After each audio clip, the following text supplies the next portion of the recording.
Muy buenas noches, bienvenidos un miércoles más, una semana más, aquí a La Quinta Esquina. Nos volvemos a encontrar con todos ustedes para abrir mesa de debate, como siempre, en esta franja horaria en la 8 Valladolid. Pero saben que no estamos solos, que siempre la prensa, la radio y la televisión se dan la mano para realizar este programa. En este caso, El Mundo Diario de Valladolid es Radio Castilla y León y nosotros, por supuesto, también la 8, como les decimos. Y siempre con un invitado. Hoy miramos al campo y es que nos visita en este caso Jesús Manuel González Palacín, que es el coordinador general de UCCL en Castilla y León. Muy buenas noches, bienvenido. Hola, muy buenas noches. Bueno, vamos a hablar del campo.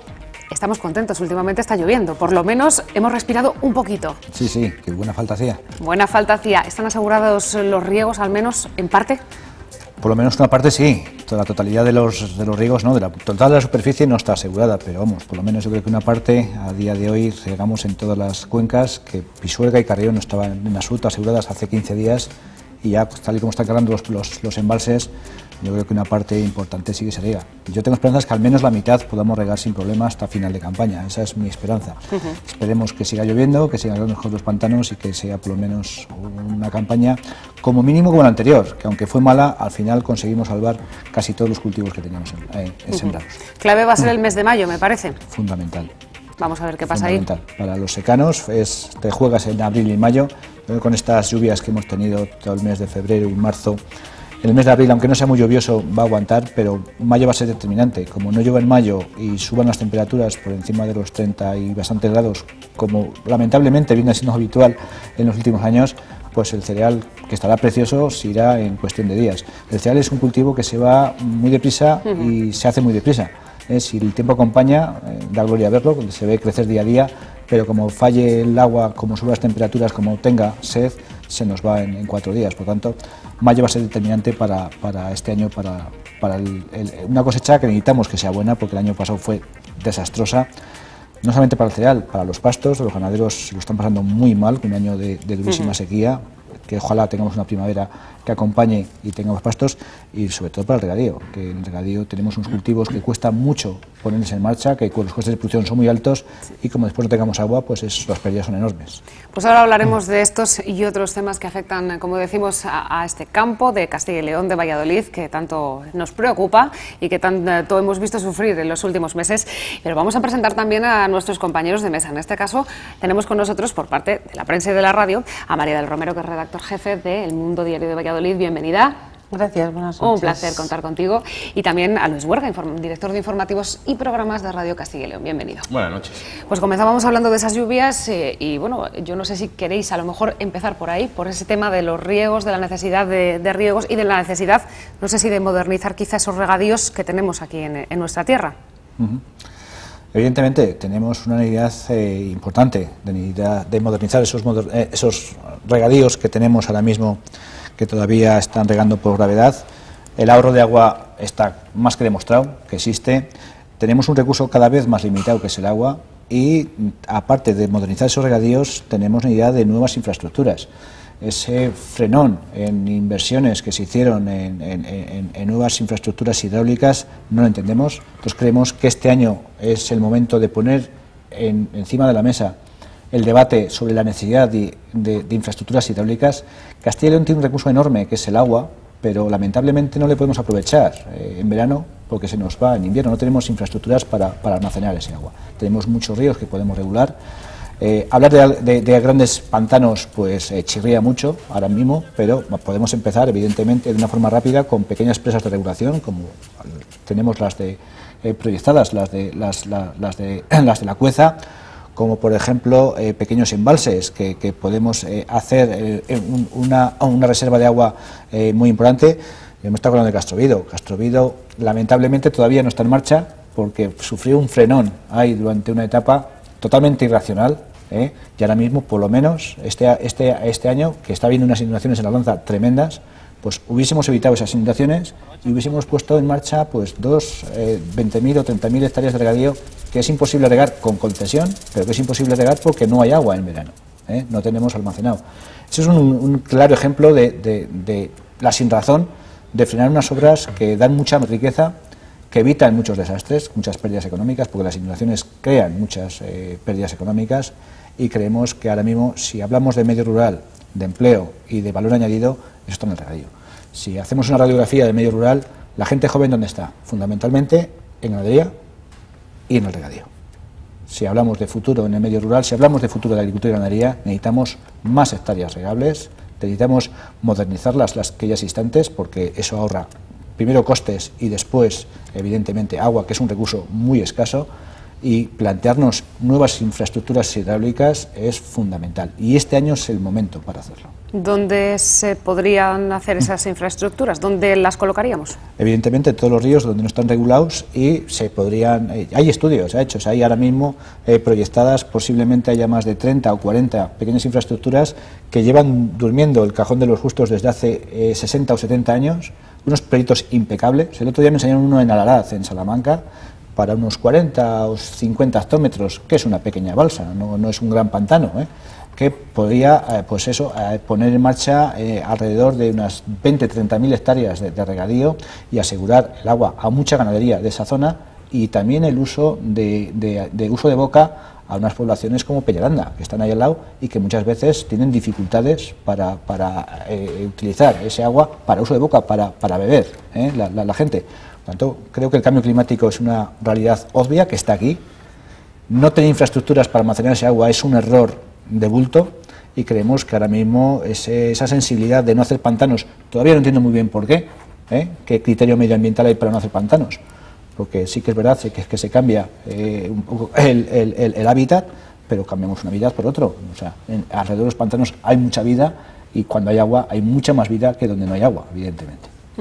¿Y ese retraso en infraestructuras responde, a su juicio, a falta de voluntad política, a que la crisis ha desbaratado proyectos que podían estar en marcha, o a que la política del gobierno en este caso va por otro lado? Se junta un poco todo, es un poco la ciclogénesis explosiva que hace que no ande para atrás. La crisis, evidentemente, todo lo que ha sido obras e inversiones se ha frenado en agricultura de una forma radical. O sea, han bajado la apuesta por el gobierno central del ministerio un 80%, el paquete de el presupuesto de infraestructuras se ha dejado de hacer obras por la crisis. Evidentemente había otras prioridades, pero ahora mismo todo el mundo habla de que hay una recuperación económica, y esto es una apuesta de futuro, no es un gasto, es una inversión para generar más riqueza. Lo mismo que se está invirtiendo en tecnología, se está invirtiendo en investigación, se está invirtiendo para generar riqueza. Hacer infraestructuras hidráulicas es apostar por generar riqueza a futuro. Por lo tanto, creo que ese es el momento, con una recuperación económica. ¿Y falta de voluntad política? Pues hombre, hay dos visiones clarísimas y muy diferenciadas. Un gobierno del PSOE que frenó en seco todas las iniciativas hidráulicas, y un gobierno del PP que quiere ponerlas en marcha, habla de ello, pero que no acaba de rematar para ponerlas en marcha. Por lo tanto, no me vale con la intención, sino hechos son amores, que salgan obras a licitación y que se pongan plazo para acabar esas obras, porque si no, sí parece ser que hay cierta intención por parte del gobierno del PP en impulsar las infraestructuras hidráulicas por hacer un pacto del agua, pero creemos que es fundamental, no solamente en modernización, que en eso estamos todos de acuerdo, sino también en nuevas infraestructuras, porque sin agua poco vamos a poder iniciar. ¿Cómo vamos a hacer a que los regantes del sistema Carrión modernicen si no tienen asegurado el agua? Si hay un año como este, hacen una inversión salvaje y no tienen agua para regar. Por lo tanto, primero asegurar el agua y luego, evidentemente, modernizar. Eso es el proceso natural. Claro, son cuestiones, digamos, a futuro, mientras el problema ya está sobre la mesa. Lo hemos visto el pasado año. Este año estamos muy tranquilos con lo que pueda llegar a suceder.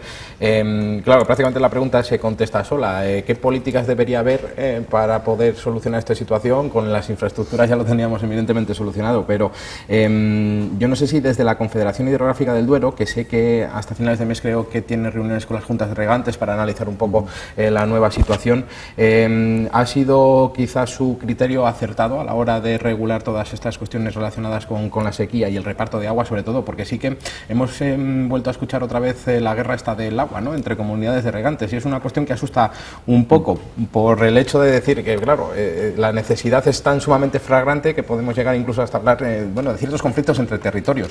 Sí, desde la Unión de Campesinos tenemos muy claro que no queremos echar leña al fuego, ni queremos buscar un único culpable, y si lo más fácil es Confederación tiene la culpa de todo. No es cierto. La Confederación tiene una gran responsabilidad en el agua, evidentemente, es su competencia, pero también las comunidades de regantes y también los propios regantes en la gestión del agua. El año pasado sabíamos que era un año muy conflictivo, en el que iba a haber escasez de agua y que iba a haber tensiones. Cuando hay tensiones entre comunidades autónomas, evidentemente la decisión de comunidades de regantes, la decisión y el conflicto lo tiene que resolver Confederación o el Ministerio, que es el competente. Y por el conflicto que hubo entre Soria y el Tordesillas y más abajo, pues hombre, una decisión de Confederación habría resuelto el problema. Si pides Soria a un regante que deje regar a otro cuando no sabe si le va a hacer falta a él, es muy complicado. Es muy complicado. ¿Quién toma esa decisión? Evidentemente, o es un órgano superior o no se toma nunca. Pero en cuanto a este año que tenemos en marcha, evidentemente partíamos de unos índices de acumulación de agua peores que nunca. No sabíamos lo que podíamos regar, sí que se han dado información más o menos a los regantes, es decir, este año va a ser muy complicado. Me consta que se ha sembrado mucho cereal, por si acaso no se puede regar, el cereal se adapta a secano y a regadío, y ahora con lo que hay en perspectivas de sembrar, que yo creemos que estamos todavía a tiempo de planificar cultivos a primeros de abril. Tampoco hemos podido sembrar en marzo ni en febrero porque ha estado lloviendo prácticamente todos los días, o sea, era imposible planificar antes. Ahora puede ser un buen momento para dar ya un mensaje claro, es decir, se pueden regar el 50% en esta comunidad, el 40% en esta, hay agua asegurado, te tocan tantos metros cúbicos por hectárea y organízate, cada regante se tiene que organizar para no gastar más de lo que le toca, porque lo que gasta un regante de más le deja a otro de menos, por lo tanto, creemos que es la forma de organizarse. Confederación tiene que decir los hectómetros cúbicos que hay disponibles y la comunidad de regantes tiene que hacer un reparto por regantes. Hay que asegurar el agua por lo menos hasta el mes de septiembre mínimo, y en cultivos como remolacha, pues dar 2 riegos de apoyo en septiembre es fundamental, 2 o 3 riegos de apoyo, porque si no el cultivo no acaba de rematar y las pérdidas en un cultivo tan importante y con tanto coste de producción como la remolacha, las pérdidas son muy importantes. Hay que asegurar las campañas, aunque tengamos que sembrar menos superficie. Yo no sé si luego, al margen de todo esto, existe ya cierta sensibilidad por parte, sobre todo, del agricultor, o cierta conciencia de que quizá el futuro, no sé, medio o largo plazo, puede ir encaminado por el cambio en el tipo de cultivo. Yo creo que no. Yo creo que puede haber cultivos que necesiten menos agua, pero evidentemente los cultivos que más agua necesitan son los más productivos, los que más kilos se sacan y los que más beneficios dan al agricultor. Suele tener una relación. Si vemos cultivos como patata, pues necesitan bastante agua, remolacha necesita bastante agua, maíz necesita mucho agua, alfalfa necesita mucho agua, es decir, estamos hablando de cultivos que necesitan entre 5 y 7.000 metros cúbicos por hectárea. Otros cultivos, claro, el cereal necesita la mitad, pero claro, es que unas producciones de cereal, si una media de 7 o 8.000 kilos en regadío, son unas producciones muy buenas, no todo el mundo la saca. Si en maíz te vas a 12, 13, incluso 15.000 kilos. En unas patatas, claro, te vas a 50, 60.000 kilos. En una remolacha te vas a 100.000 kilos. Es decir, la producción va en función del agua que necesitas. Que no es un gasto, es una transformación de esa agua en alimentos. Eso hay que dejarlo muy claro. No es que los agricultores derrochemos agua o gastemos agua, no. Transformamos esa agua en alimentos que ahora mismo son imprescindibles, ¿no?, para la sociedad. Traer alimentos de fuera se puede traer, pero todos sabemos el riesgo que corre. Es mucho mejor producirlos aquí porque aquí tenemos unos parámetros de calidad y unos controles muy exhaustivos, y traer alimentos de fuera, en el papel te pone todo lo que tú quieres oír, pero realmente sabemos que no es verdad. Ustedes han sido muy críticos con las medidas que adoptaron tanto el Gobierno como la Junta de Castilla y León para paliar los efectos de la sequía. Pedían ayudas directas, decían que los créditos no llegaban a los agricultores ganaderos. Ahora que ya han transcurrido unos meses, ¿se ha visto que tenían cierta efectividad o siguen manteniendo su crítica? Mantenemos la crítica, es más, ahora mismo las explotaciones están todavía bastante más tocadas que cuando pedíamos estas reivindicaciones, porque es que los agricultores compramos la nómina una vez al año, que es cuando vendemos nuestros productos, y si no hay producto que vender o hay muy poco y los costes están superados lo que vas a ingresar, cuanto más avanzan los meses, más dificultades tienen las explotaciones. Ahora realmente es cuando más sentido tendrían esas ayudas directas o los préstamos, porque los agricultores ya no les llega. Creemos que, según nuestras cuentas, los préstamos solo han llegado a un 20% de los agricultores. Un 40% de las solicitudes de los préstamos han sido denegadas, porque la situación económica de esas explotaciones no daba para devolver ese préstamo, según los cálculos de SAECA. son las explotaciones que más necesitaban, no han tenido ese acceso al dinero. ¿Qué han hecho esas explotaciones? Pues evidentemente pedir un préstamo privado, porque nos llegaba, pagando bastantes más intereses, un 4, un 5 o un 7%, depende de la situación económica, o hacer enseguidamente la PAC ahora en los primeros días y pedir un anticipo de la PAC que les da liquidez hasta que cojan la cosecha. Es decir, la cicatería de la consejería y el, digamos, el excesivo celo de Saeca en no dar préstamos a esas explotaciones que ellos veían complicado devolver el préstamo ha supuesto un mayor coste a esas explotaciones porque han ido a pedir un préstamo mucho más caro en muchos casos, o adelanto de la PAC también supone dinero, evidentemente, el que menos entre un 3 y un 4%. Por lo tanto, sí, la situación, aunque ahora llueve, pero claro, la lluvia no se transforma en una liquidez en la cuenta mañana. Cuando acabemos el ciclo, cuando cosechemos el trigo, la cebada, o vendamos el ganado, después de tener, esperemos, una abundante cosecha, pues recuperaremos lo que hemos perdido este año. Pero este año, cuando más lo necesitábamos, hemos visto como solamente a un 20% de los agricultores se les ha dado el préstamo. Es más, se les ha dado a los que menos lo necesitan, a los que tenían una solvencia económica más que demostrada. Hablando de la situación económica del sector, del profesional directamente, esta mañana se producía el debate sobre las pensiones. Ustedes acertadamente metían un comunicado sobre la situación de las pensiones en el sector agrario. Una diferencia, señalaban ustedes, superior, creo recordar, al 40% entre la jubilación, digamos, de una persona que se ha dedicado a otro sector a un profesional del campo. Sí, es realmente una cosa más, una diferenciación clarísima y una discriminación hacia el sector agrario y hacia el medio rural en general. En el medio rural viven jubilados, sobre todo del campo, y viudas y viudos de este sector, en el que de media están cobrando un 41% menos que el resto de otros sectores. Eso es empobrecer un medio rural que ya de por sí tiene muy poca economía. Si la mayoría de la gente que vive en los medios del medio rural es jubilado o jubilada y tiene menos pensión, no genera economía a su alrededor, porque no gasta. Evidentemente, eso empobrece más todavía un sector que está muy empobrecido. Creemos que hay soluciones, y las soluciones pasan primero por llegar a un acuerdo en el Pacto de Toledo y cómo financiar este sistema.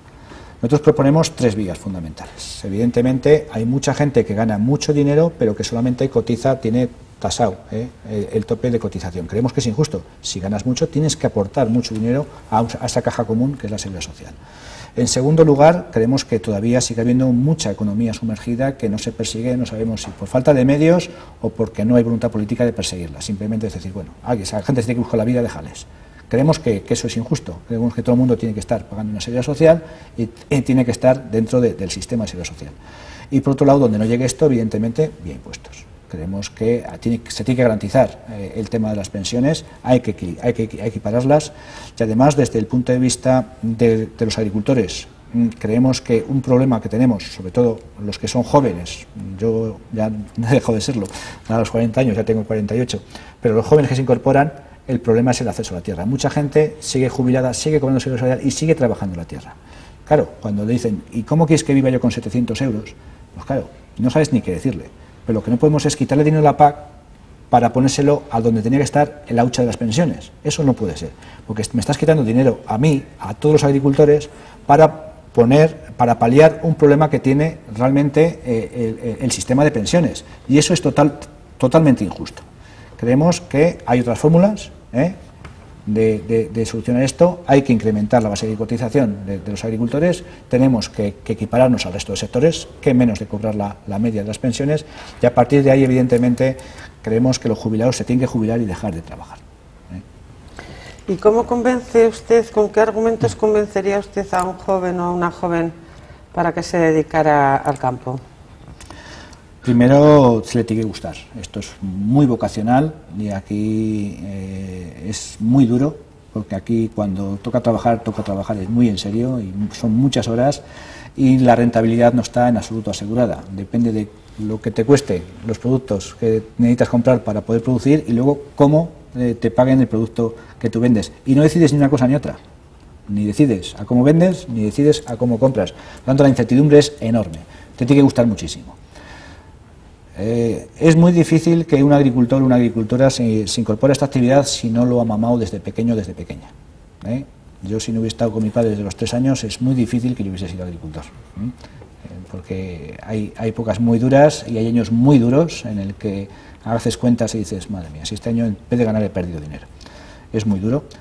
Tiene que ser muy vocacional. Y luego, evidentemente, sí que recomendaría que se asesorase muy bien a nivel técnico, porque hay que echar muchas cuentas, sobre todo calcular muy bien las inversiones, que es una de las grandes trampas que hay en este sector. Es, te damos tanto de ayuda, pero claro, detrás de esa ayuda hay un montón de inversiones que a veces le metemos en una embarcada a mucha gente joven que arriesgas el patrimonio familiar, arriesgas muchas cosas que a veces son no innecesarias, pero quizás se podrían modular bastante, ¿no? Ajustar realmente las inversiones a las necesidades reales y a la capacidad de, digamos, de amortización de esas inversiones. Calcular muy bien las inversiones y, evidentemente, vender. Los agricultores y las agricultoras sabemos producir muy bien, pero nos falta el siguiente paso, que es vender mejor, sacarle valor añadido, enfocarnos mucho al mercado. Y la agricultura es un gran negocio. El problema es que los agricultores somos los que menos nos llevamos del pastel de esa gran tarta que se llama la agroalimentación o la agroindustria. Pero parece difícil entonces un rejuvenecimiento, ¿no? Porque si ya de por sí la comunidad se está despoblando porque la gente joven se va, pretender que encima no solo no se vayan, sino que se dedique al campo ya es como muchas ganas. Es muy complicado, no nos vamos a engañar. ¿No? Por eso nosotros lo que estamos insistiendo mucho es en dos cuestiones. Hombre, primero las ayudas que vayan realmente a los que nos dedicamos a esto, de una forma principal, no exclusiva, pero que haya una diferenciación entre los agricultores a título principal y los que no, y sobre todo los precios. O sea, el intentar tener una garantía en precios. Aquí había un sector que era la nómina de los agricultores, que era la remolacha antes de la OCM. Cuando costaba la remolacha, valía la remolacha 48 euros y estaba fijado. Tú sabías cómo ibas a vender la remolacha antes de sembrarla. Era la envidia de todos los sectores. Yo creo que tenemos que copiar de eso. Tenemos que volver a recuperar las relaciones contractuales y saber cómo vamos a vender el producto incluso antes de sembrarlo. Eso daría mucha estabilidad al campo. Por eso en la Unión de Campesinos estamos obsesionados con el tema de la cadena alimentaria y el equilibrio. Y los contratos. Creemos que los contratos es la mejor herramienta para dar estabilidad al sector. Y ahí sí que se podría incorporar gente joven. Si uno joven sabe cómo le van a pagar el producto antes de sembrarle, sabe que va a ganar, aunque no sea mucho, pero sabe lo que va a ganar, es mucho menos difícil incorporarse a un sector. Si tú siembras, necesitas un montón de inversión para sembrar y luego no sabes cómo vas a vender, es una incertidumbre que muchos no están dispuestos a asumir. Por tanto, los contratos y los precios es una batalla que tenemos que librar y que tenemos que ganar. Los ganaderos de leche ahora mismo, de ovino de leche, están perdiendo dinero, llevan 2 años perdiendo dinero. Mucha gente que lo tiene incluso amortizado está pensando en dejarlo, porque ya está harta de trabajar para no ganar dinero. ¿Cómo dices a un joven que se incorpore a este sector? Es imposible. Si fijamos unos precios y unos contratos a 2, 3 años y el ganadero no es que se haga rico, porque en este sector ricos hay muy pocos o ninguno, pero le das una estabilidad de precios que puede pagar las inversiones, la gente se puede plantear volver al campo. Pero la incertidumbre de precios hay que resolverla. ¿Cómo? Con contratos. Igual que si yo contrato a una persona, sé cómo tengo que pagarla porque hay un convenio. Yo, que produzco patatas, quiero saber cómo voy a vender las patatas porque he firmado un acuerdo con una industria o con un almacenista en cómo me van a pagar esas patatas. Los contratos son fundamental para dar estabilidad al sector agrario y al ganadero. Y creo que tenemos que trabajar mucho por ahí. Y la Consejería y el Ministerio nos tienen que echar una mano en equilibrar esa cadena de valor y hacer un papel de arbitraje. ¿Qué hay entonces con este panorama que usted dibuja de aquellos 5.000 jóvenes en una legislatura que anunciaba el presidente Herrera en su toma de posesión? Yo creo que es difícil que se incorporen, aunque sí que es verdad que últimamente veníamos de una caída de la población activa agraria de un 3 hasta de un 4% al año y que últimamente se está equilibrando, es decir, los que se jubilan por los que se incorporan. La crisis ha ayudado mucho a todo esto. Cuando no hay expectativas laborales por ningún sitio, la gente si tiene un familiar en la agricultura y está a punto de jubilarse, pues se está planteando y han apostado por el sector agrario porque no había otra cosa. ¿Cuántos de estos después de 5 años van a seguir? Esa es la gran pregunta. Yo creo que hay muchos de estos que lamentablemente no van a seguir después de 5 años, o bien porque su situación laboral pues ha cambiado y tienen expectativas en otro sitio, o porque realmente no les gusta o realmente no deciden no seguir por la actividad agraria. Yo creo que los jóvenes pueden volver al campo si tienen futuro, si tienen realmente una estabilidad económica. Y hay sectores que están incorporando jóvenes, hay sectores ganaderos que están incorporando jóvenes que tienen cierta estabilidad, Yo conozco varios jóvenes en el porcino que se han incorporado en integración, tienen una estabilidad porque saben más o menos lo que tienen que hacer y saben que les va a dar un beneficio, aunque no sea mucho, pero tienen una estabilidad y han hecho inversiones porque saben que la van a pagar. Conozco bastantes jóvenes que se han incorporado al sector, sobre todo en zonas de regadío, con el sector remolacha, que aunque está muy ayudada, pero da cierta estabilidad porque saben cómo van a vender y tienen un contrato de compra. Es decir, sectores con cierta estabilidad están incorporando jóvenes. Hay que intentar ampliar ese espectro de contratos, de estabilidad en los precios para animar a la gente. Ha hablado de la remolacha, ha hablado de la patata, las ha nombrado en diferentes ocasiones, son dos cultivos muy importantes, muy claves, y hablaba de esas ayudas a la remolacha. ¿Cómo está ese sector? Porque tiene un techo ahí fijado, llega pronto, eso hay que hablar de precios, y también la interprofesional de la patata. Hace poquito que se creaba la Asociación de Productores de Patatas de Castilla y León, ha aparecido, no sé en qué punto está el tema de la interprofesional, si se va a lograr en 2018. Don Laciano Dujo pasaba por esta mesa y decía que no, que en este año él no creía en absoluto que se fuera a lograr. ¿Qué opinión tiene usted? Vamos a hablar de las dos cosas. Empezamos por remolacha o patata, por donde quiera. En remolacha yo creo que es un sector muy ayudado, tiene que ser así. Más que a los agricultores, a los remolacheros, estamos ayudando a la industria, porque sin esa ayuda a los remolacheros sembramos otra cosa y no sembrarían porque tenemos opciones. Los agricultores podemos sembrar remolacha, patatas, maíz, tenemos varias opciones. Sembramos remolacha porque nos cuadran las cuentas, si no nos cuadran las cuentas, sembramos otra cosa. Pero las azucareras, si no tienen remolacha, tienen que cerrar. Por lo tanto, se ayuda a la remolacha no para los remolacheros, se ayuda a la remolacha para que las industrias tengan remolacha. Eso que hay que dejarlo muy claro.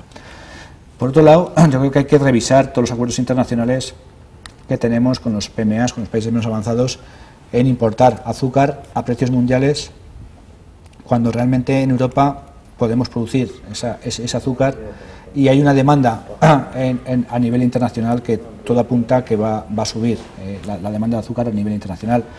Por lo tanto, creemos que el precio del azúcar tiene que ir paralelo al precio de la remolacha. No ha sido así muchos años.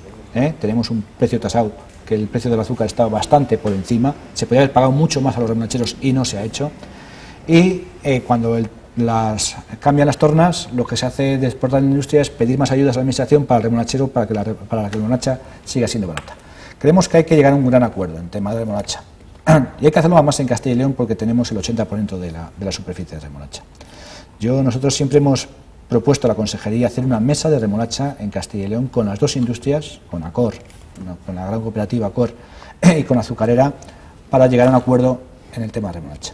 No puede ser que Azucarera tenga un AMI con algunas organizaciones agrarias, con otras no. Con la Unión de Campesinos no tiene un AMI, fija unos acuerdos y unas condiciones que para nosotros no nos sirve, porque no nos obliga a nada. Acor tiene sus reglas de juego, compiten entre sí en un mismo mercado, no tiene mucho sentido, y creemos que hay que organizar un poco un sector tan importante como es el azúcar y la remolacha en Castilla y León y en España, porque somos los primeros productores. Tenemos potencial de crecimiento, en España se consume mucho más azúcar del que producimos, tenemos capacidad para aumentar mucho la producción, pero sin cambio es un mercado que nos han comido los franceses y los ingleses.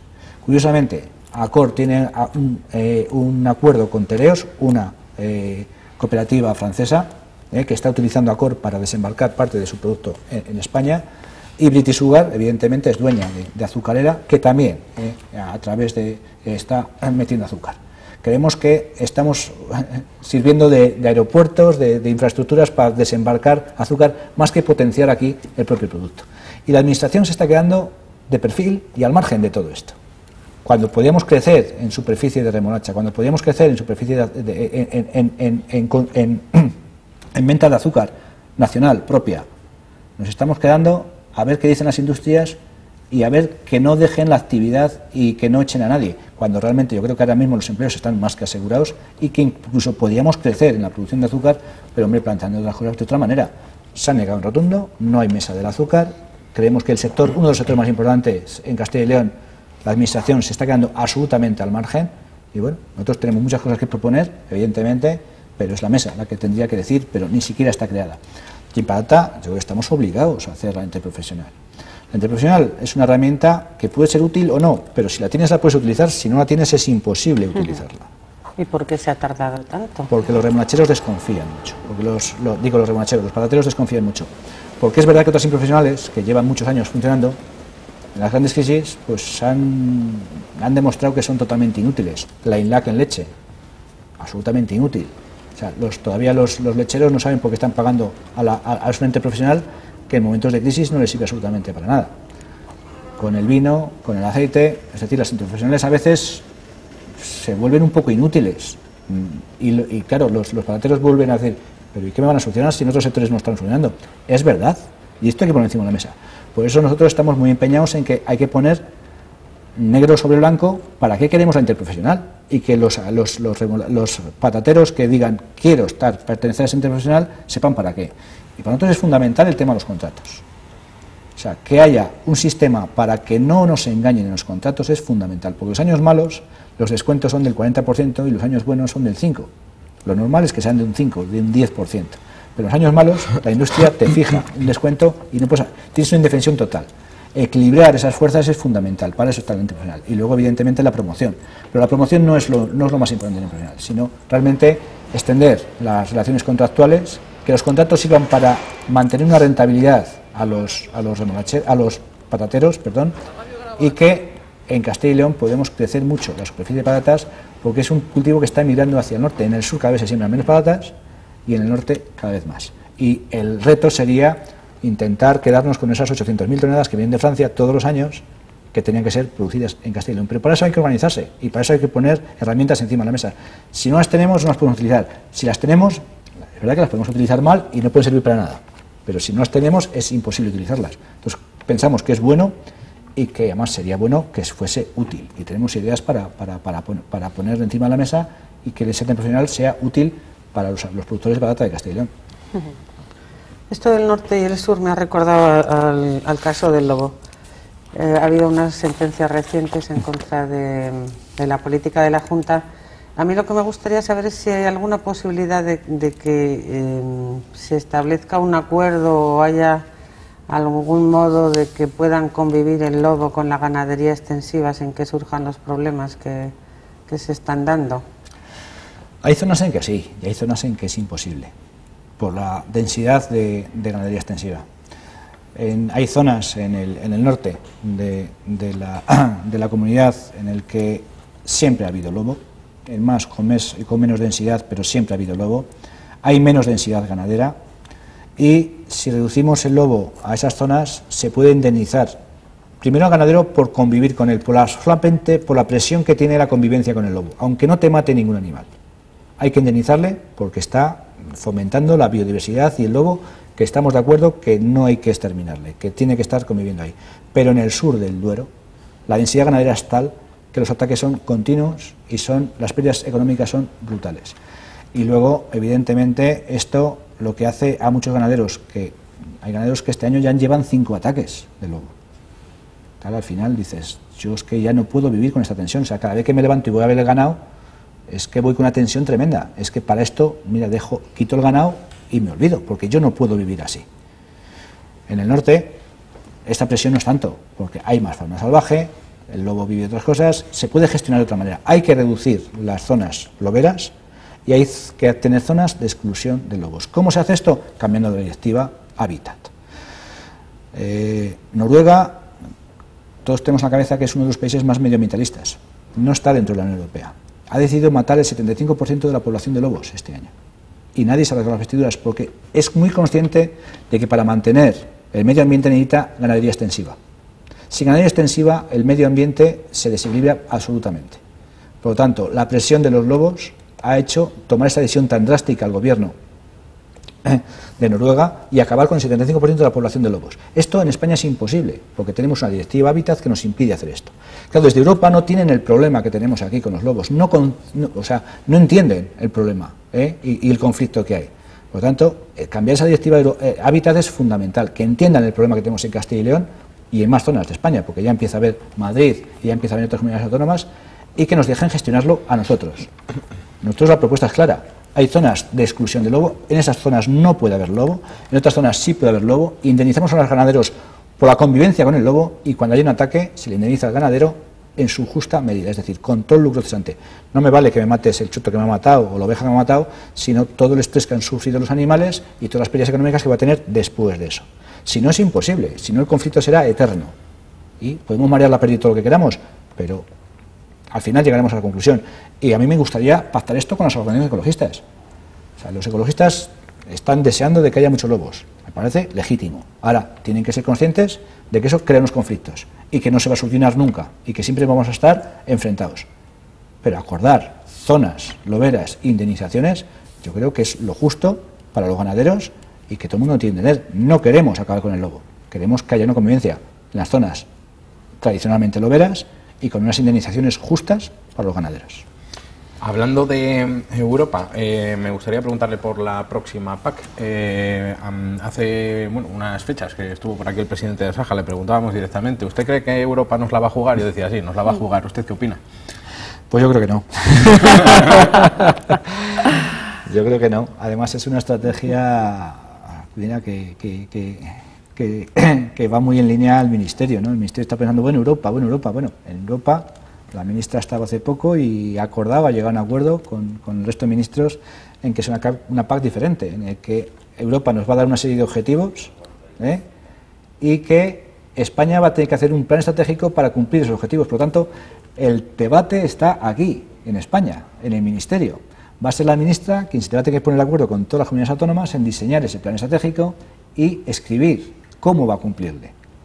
La PAC se va a diseñar en España. La PAC 2020-2027 se va a diseñar en España. No nos va a engañar Europa. Europa nos va a dar un dinero en función de lo que pongan los Estados miembros. El acuerdo plurianual se va a hacer en el primer semestre. Posiblemente en abril haya un acuerdo o no sobre el presupuesto de la Unión Europea en los próximos 7 años. Va a depender de lo que ponga Mariano Rajoy y los otros jefes de Estado en el paquete de toda la Unión Europea, lo que va a determinar el presupuesto de la PAC. Si se reduce el presupuesto, se va a reducir la PAC, evidentemente. Si se aumenta, no tiene por qué recortarse ni un euro. Si se reduce un poco, evidentemente se reducirá la PAC. El dinero que llega a España nos lo vamos a repartir como se defina en el plan estratégico que vamos a diseñar desde aquí, desde España. En Europa solamente nos van a poner objetivos, no nos van a decir cómo. Por lo tanto, el partido se va a jugar en el Ministerio y nuestra señora consejera va a tener un papel fundamental en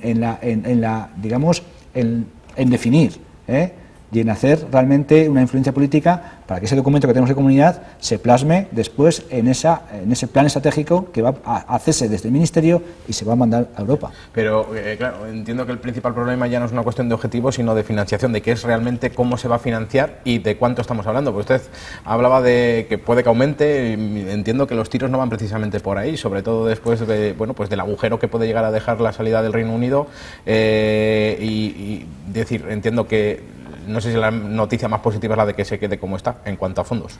Sí, desde luego es el escenario más optimista. eso está claro, hay 3 escenarios. Uno de cómo está, otro que se reduzca un 10% y otro que se reduzca un 30%. Pero eso va a depender de lo que pongan los Estados miembros, entre ellos España.